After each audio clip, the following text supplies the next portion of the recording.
नाशकात स्थायी समितीच्या सदस्यांची बिनविरोध निवड झालेली आहे। भाजप 9, शिवसेना 4, ठाकरे गट 2 तर राष्ट्रवादीच्या एका सदस्याची निवड करण्यात आली आहे। अपक्ष मुकेश शहाणेंना राष्ट्रवादीकडून संधी मिळाली आहे। मनसेच्या एकमेव नगरसेविका मयुरी पवार यांना शिवसेनेकडून संधी मिळाली आहे।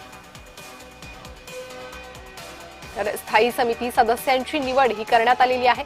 आज विशेष महासभा नाशिक महापालिकेत आयोजित करण्यात आली होती आणि या महासभेत ही निवड प्रक्रिया झालेली आहे आणि या निवड प्रक्रियांमधून सदस्यांची बिनविरोध निवड करण्यात आलेली आहे। गटनेत्यांनी दिलेल्या नावांवर महापौरांनी घोषणा केलेली आहे। अधिक माहिती घेऊयात, आमचे प्रतिनिधी किरण गोटूर सध्या आपल्यासोबत जोडले गेले आहे। किरण, महत्त्वाची बातमी आहे, नाशिक महापालिकेत महासभा आयोजित करण्यात आली होती आणि त्यानंतर स्थायी समितीवर सदस्यांची निवड झाली आहे। कोणकोणती नावं समोर येत आहेत, कसे गणित आहेत?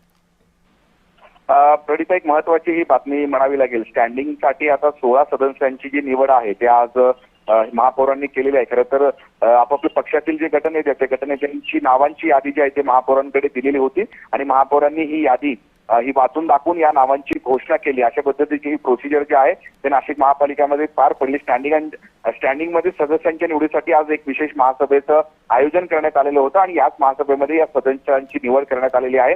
भाजपकडून 4, शिवसेनेकडून भाजपकडून 9, शिवसेनेकडून 4 आणि त्याच पद्धतीने ठाकरेंच्या शिवसेनेकडून 2 आणि अजित पवार गटाकडून 1 अशा पद्धतीने 16 जणांची निवड जी आहे ती झालेली आहे। आता स्थायी समितीच्या अध्यक्षांची निवडणूक देखील होईल। खरं तर अध्यक्षांसाठी 9 हा आकडा जो आहे तो बहुमताचा आहे, त्यामुळे निश्चितच भाजपकडे 9 हे बहुमताची संख्या आहे, त्यामुळे भाजपचाच अध्यक्ष होईल अशा पद्धतीचं हे सगळं गणित आपल्याला बघायला मिळतंय। लवकरच स्टँडिंगचं अध्यक्षांची देखील निवडणूक होईल, त्यामुळे भाजपकडनं आता अध्यक्षांची कुणाचं नाव येतो हे बघणं महत्त्वाचं असणार आहे।